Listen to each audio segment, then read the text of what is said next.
Sania, apa kabarnya nih? Waalaikumsalam Ibu, alhamdulillah baik. Oke, kali ini kita akan melakukan praobservasi untuk kegiatan supervisinya Bu Sania. Baik Ibu.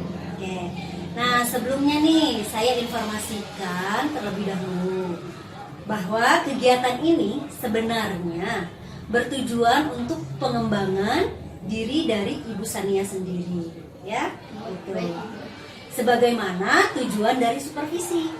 Ya, tujuan dari supervisi ini adalah untuk mengembangkan diri seorang guru. Gitu, Baik, ya. Ibu. Siap. Oke. Oke, Bu Sania. Nah, nanti kelas mana yang akan saya supervisi? Di kelas 11 IPA 4 Ibu. Oke. Waktunya kapan nih? Untuk waktunya di besok hari Jumat tanggal 14 Oktober 2022 di jam ketiga dan keempat. Oke, jadi kita sepakati ya bahwa waktu supervisi nanti itu di kelas 11 IPA 4 jam ketiga keempat hari Jumat tanggal 14 Oktober 2022. Ya, betul Ibu. Oh ya Bu Sania, boleh lihat RPP-nya tidak? Boleh Ibu. Oke. Baik, ini RPP-nya. Oke, saya simpen dulu ya. Boleh Ibu. Nah, oke Bu Sania, pada saat KBM nanti, apa tujuan pembelajaran? Tujuan pembelajaran yang akan dicapai karena yang akan disampaikan itu materi laju reaksi, jadi tujuan pembelajarannya siswa itu mampu memahami suatu konsep dari laju reaksi.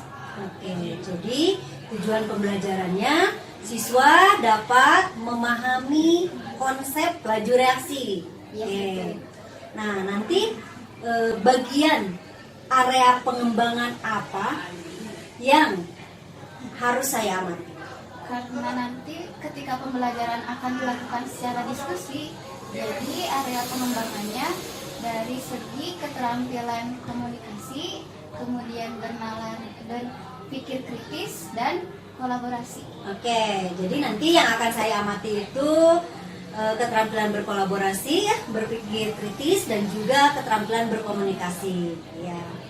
Nah, sekarang kira-kira apa indikator yang tadi Bu Sania sampaikan itu? Indikator ketercapaiannya. Karena tadi tujuan pembelajarannya untuk memahami konsep laju reaksi, jadi supaya siswa dapat lebih mudah memahami konsep laju reaksi dan siswa dapat mengemukakan pendapat ketika di dalam kelompoknya ataupun di depan kelas. Oke, jadi tadi indikatornya seperti itu ya. Anak lebih mudah memahami konsep laju reaksi dan juga anak mampu mengemukakan pendapatnya baik itu di dalam kelompoknya dan juga di depan kelasnya ya. Nah, strategi apa yang akan Bu Sania nanti lakukan di dalam kelas? Karena perbedaan kemampuan anak dalam belajar, jadi strategi yang saya akan gunakan itu berupa flip learning dan dengan metode diskusi untuk flip learning. Jadi sebelumnya saya akan memberikan bahan ajar kepada siswa, bisa berupa materi bahan modul, kemudian bisa berupa video atau bisa rekaman suara saya. Oke, jadi strateginya seperti itu ya. Jadi menggunakan flip learning tujuannya karena kebutuhan siswa yang berbeda ya. Mungkin mulai dari gaya belajarnya, mungkin dari cara mereka memahami materi ya, seperti itu ya. Oke, jadi menggunakan flip learning dan juga metodenya diskusi ya. Oke, baik Bu. Nah, kalau untuk penilaiannya nih, nantinya mau seperti apa?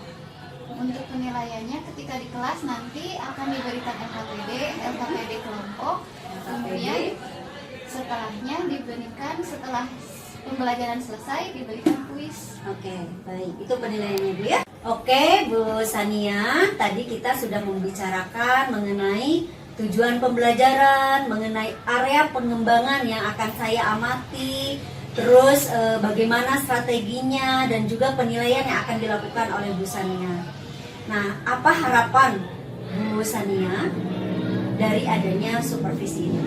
Harapan saya dari adanya supervisi ini, semoga saya bisa meningkatkan kualitas diri saya untuk mengajar dan bisa membuat anak dapat memahami materi yang lebih baik. Oke, baik. Semoga apa yang menjadi harapan Ibu Sania tadi bisa tercapai ya Bu ya. Insya Allah kita akan ketemu besok Bu di hari Jumat jam ketiga jam keempat. Terima kasih ya Bu Sania untuk hari ini. Mudah-mudahan obrolan kita bermanfaat ya. Oke, assalamualaikum warahmatullahi wabarakatuh. Waalaikumsalam warahmatullahi wabarakatuh.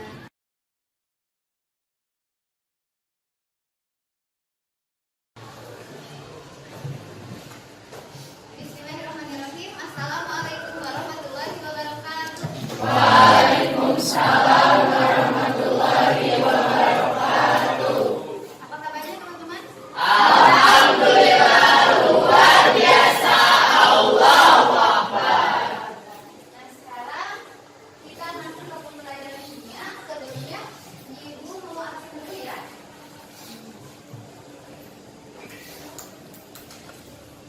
Aditya Rizalun, Ayo Bu. Alifia Naila, ada Bu. Aditya hari ini, mari kita ucapkan basmalah. Bismillahirrahmanirrahim. Semoga ilmu yang kita dapatkan hari ini bisa bermanfaat untuk kemudian harinya. Kemarin di pertemuan terakhir kimia tentang materi apa? Termokimia. Karena materi termokimia sudah selesai, jadi kita sekarang lanjutkan ke materi yang selanjutnya. Ada materi yang ketiga, itu materi laju reaksi. Sebelumnya sudah Ibu berikan materinya? Sudah. Kalian baca? Untuk laju reaksi ini, apa yang kalian ketahui tentang laju reaksi? Pertambahan konsentrasi molar. Tambahan presentasi molar. Apa itu molar? Molar itu satuan dalam konsentrasi larutan. Dalam konsentrasi larutan. Berikan aplaus dulu untuk kita. Tadi untuk laju reaksi itu merupakan perubahan konsentrasi dari suatu zat. Untuk konsentrasinya itu tadi menurut Ilham, dia konsentrasinya itu menunjukkan pada molar. Molar itu adalah banyaknya suatu zat dalam apa yo? Ada yang tahu nggak? Banyaknya suatu zat dalam 1 liter, bukan air, tapi betul air termasuk, tapi bukan hanya air, pelarut, disebutnya pelarut. Ada selain air itu ada klorofom dan lain-lain. Jadi molaritas itu apa? Tadi baru disebutkan. Jumlah zat dalam 1 liter zat pelarut. Selain dari molaritas, dalam laju reaksi ini dipengaruhi oleh apa?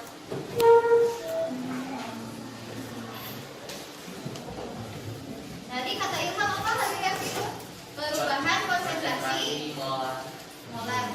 Belum lengkap.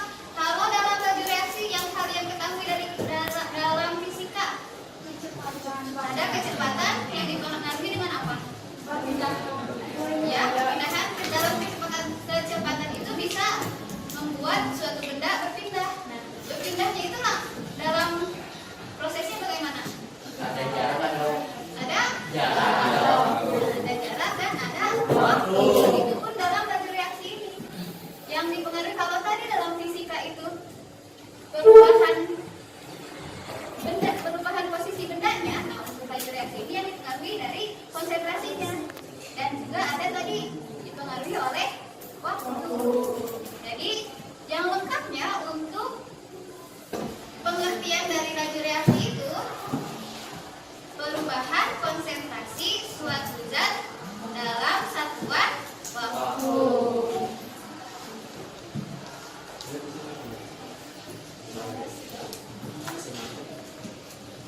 Bagus tuh.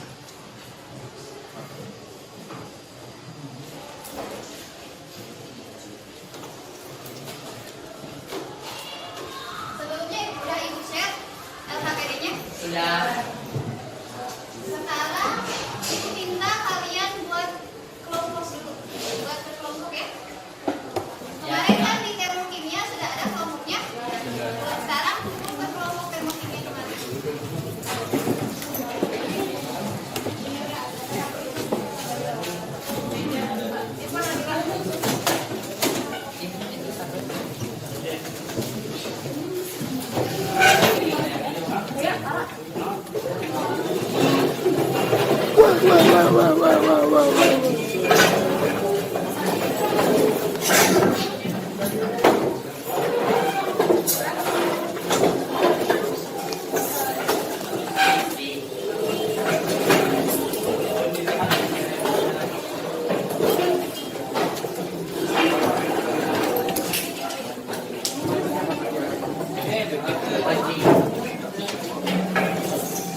Selain materi yang sudah Ibu berikan, juga telah memberikan SHPD. Sudah ada SHPD-nya? Sudah. Silakan kalian buka dulu SHPD-nya. Di sini ada gambar siswa atau RKS, konsep laju reaksi dan teori tumbuhan. pertama. Coba amati dulu di sini ada gambar apa saja. Pendampaan, Kemudian yang kedua, peralatan,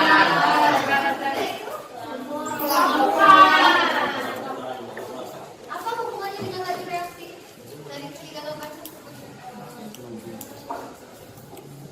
kalau reaksinya beda berarti waktu yang dibutuhkannya juga berbeda. Ya, akan memiliki waktu yang berbeda. Nah, karena laju reaksi ini dipengaruhi oleh waktu, setiap reaksi itu kan reaksi dalam kimia itu banyak. Tidak semua reaksi dalam kimia memiliki waktu yang sama. Ada yang berlangsung cepat, ada yang berlangsung lambat. Kalau yang berlangsung cepat contohnya apa? Bom yang meledak. Kemudian apa lagi? Yang keempat, kalau dalam pernah lihat pembusukan apel? Reaksinya bagaimana? Pertanyaannya bagaimana?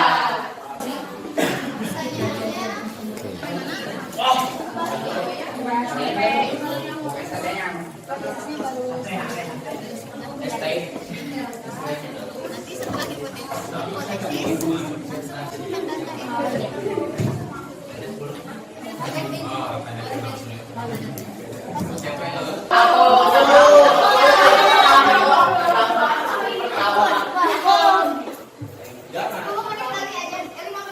Aku yang pertama.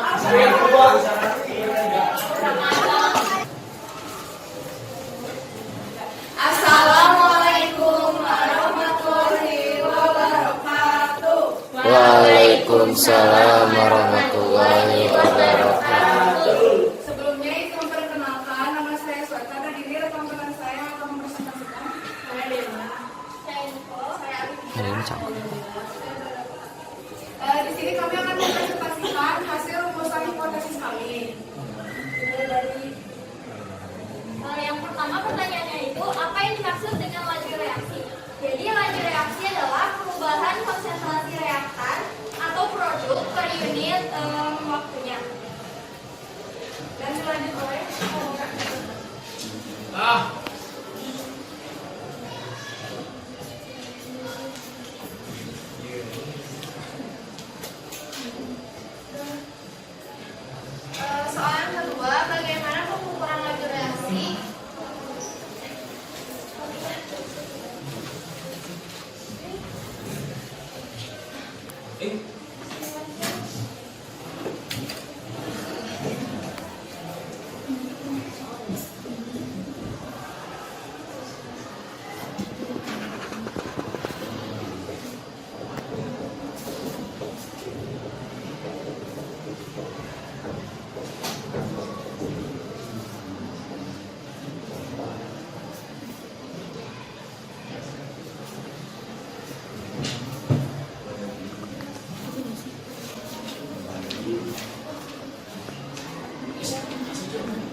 kurang.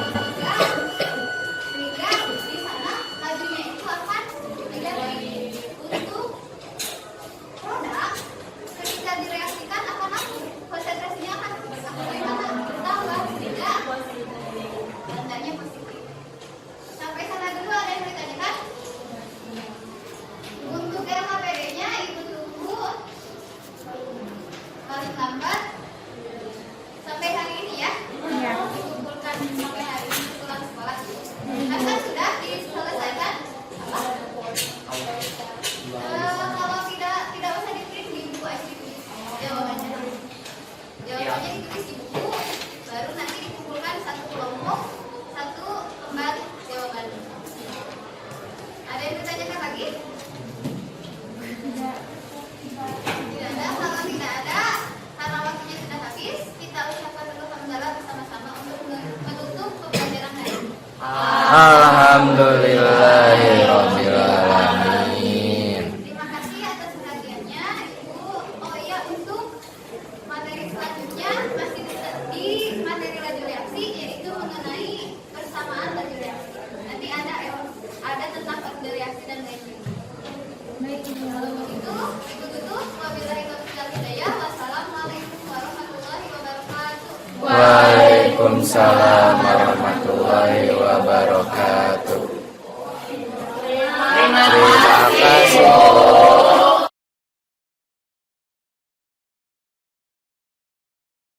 Assalamualaikum Bu Sania, apa kabarnya nih? Waalaikumsalam. Alhamdulillah baik. Bu Evi bagaimana kabarnya? Alhamdulillah baik juga Ibu Sania. Ibu Sania, sesuai dengan kesepakatan kemarin bahwa hari ini kita akan melakukan evaluasi dan refleksi dari hasil supervisi Bu Sania di hari Jumat kemarin. Baik, Ibu. Bagaimana perasaan Bu Sania saat menyajikan pembelajaran kemarin?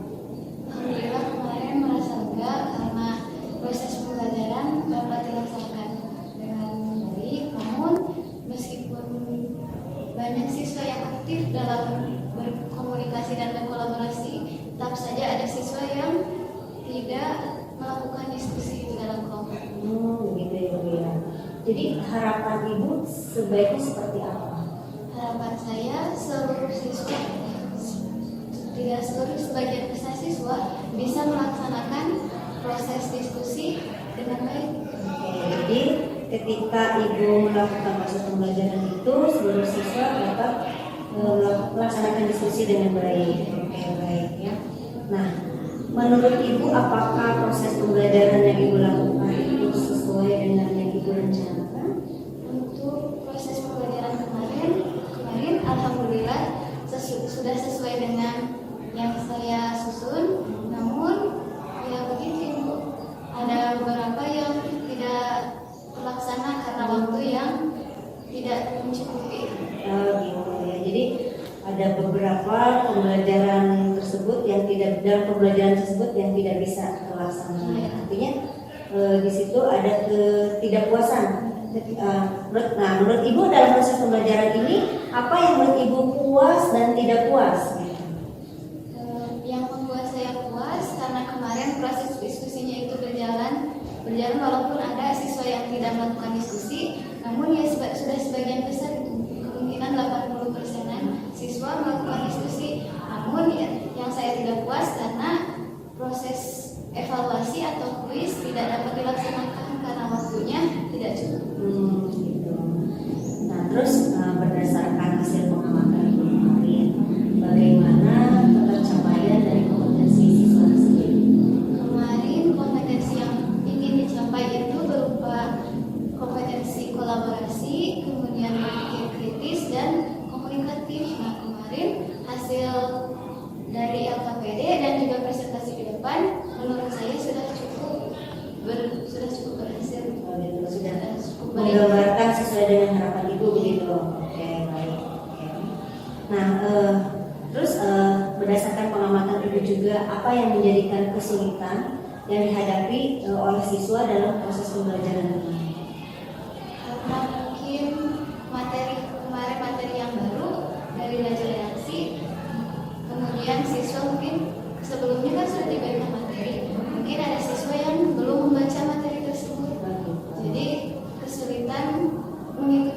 berdiskusi dengan teman sekelompoknya. Oke. Nah, kalau begitu kira-kira apa nih solusi dari Ibu dalam menghadapi kesulitan tersebut? Untuk solusi mungkin saya akan mencoba strategi ataupun metode yang baru. Mungkin bisa metode kemarin yang digunakan itu metode flip learning. Mungkin bisa digunakan metode BBL atau PJBL yang berlandaskan masalah. Oke, seperti apa tuh contohnya? Contohnya kalau yang baru saya susun itu dari materi koloid. Kalau materi koloid misalkan ada suatu masalah, kemudian masalah itu diselesaikan bersama secara diskusi. Itu berarti ada alternatif solusi lain nggak selain itu? Selain itu,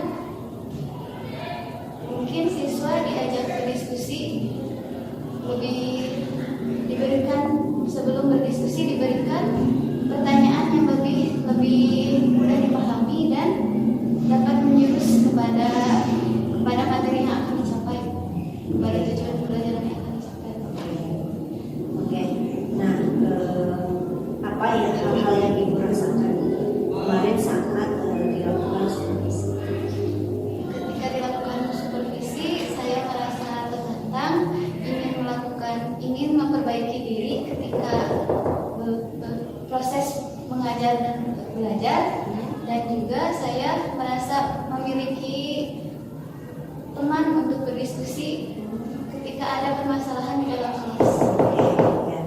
Nah, kira-kira buat Ibu faktor-faktor apa yang bisa mendukung hal itu bisa terwujud agar proses pembelajaran ke depannya bisa lebih lancar sesuai dengan harapan?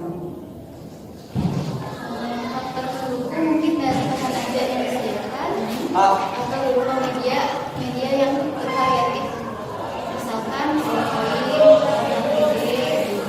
dan video-video pembelajaran yang lebih bervariatif.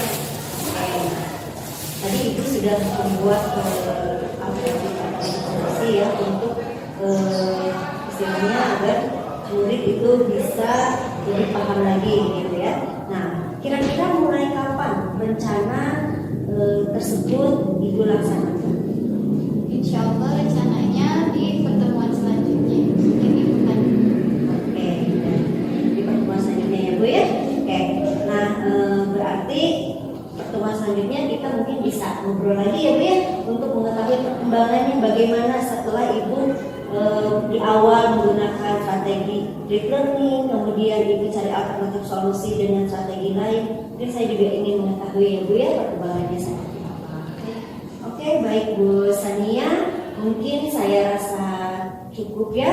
Semoga kedepannya bisa lebih baik lagi sesuai dengan apa yang Ibu rencanakan, apa yang Ibu harapkan berjalan dengan lancar ya. Terima kasih Ibu Sania atas waktunya hari ini. Semoga kita semua selalu dalam keadaan sehat walafiat ya Bu ya. Terima kasih kembali. Oke, terima kasih ya. Assalamualaikum warahmatullahi wabarakatuh. Waalaikumsalam warahmatullahi wabarakatuh. Bismillahirrahmanirrahim. Assalamualaikum warahmatullahi wabarakatuh. Saya Evi Lutfia Paujia. Kali ini saya akan merefleksikan mengenai coaching untuk supervisi akademik. Apa yang sudah saya lakukan mulai dari pra-supervisi, saat supervisi, dan juga pasca supervisi, alhamdulillah semuanya berjalan dengan lancar. Selama percakapan dalam proses coaching ini, saya sudah melaksanakannya menggunakan alur Tirta. Adapun hal yang harus saya tingkatkan atau harus saya perbaiki, yaitu pada saat saya mengajukan pertanyaan berbobot kepada coachee. Ya, artinya saya harus lebih bisa menggali lagi potensi seorang coachee untuk dapat memberikan solusi dan juga ide-ide baru dalam proses pembelajaran di kelas. Kemudian yang perlu saya lakukan agar tetap dalam kondisi kehadiran penuh, yaitu saya harus mengkondisikan tempat, mengkondisikan ruangan, dan juga lingkungan di sekitarnya ketika melaksanakan coaching agar lebih kondusif. Hal ini tentu dilakukan untuk tetap fokus kepada seorang coach ketika menyampaikan kondisinya saat melakukan proses pembelajaran di kelas.